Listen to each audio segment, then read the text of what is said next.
raw ang pagmamalasakit sa mga aso at pusa ng nakilala naming babae. Hindi man daw siya nakakaluwag sa buhay, buong puso pa rin niyang inaalagaan ang mga inabandonang aso at pusa. Kilalanin po siya sa ating Good News.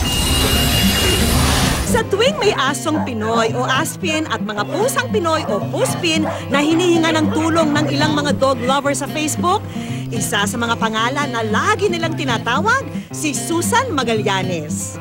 Walang asawa't anak, inilalaan ni Susan ang kanyang buong atensyon sa pagbabalik sigla sa mga aso at pusang kinawawa at inabandona na ng marami. Minsan nakikita ko na lang sa tabi, lupay-pay na, kinukuha ko. Kahit di naman nakaluluwag sa buhay si Susan, ginagastusan niya ang mga asong nililigtas niya. Bukod sa dog food ang kinakain, kompleto rin sa bitamina ang mga ito. Pinapabet ko kagad. Utang, minsan libre pa ako. Mahigit 40 Aspin at Puspin ang nasa pangangalaga ngayon ni Susan. Open for adoption ang mga alaga niya. Pero Itong mga alaga ko ngayon, mahal na mahal ko sila, pero mas gusto ko na mapunta sila sa maayos. Lahat naman to open for adoption.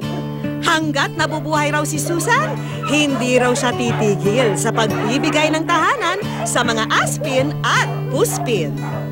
Sinong mag-a-adapt ng galisin? Sinong mag-a-adapt ng lupaypay? Wala. As in, wala. Kaya ko kinukuha.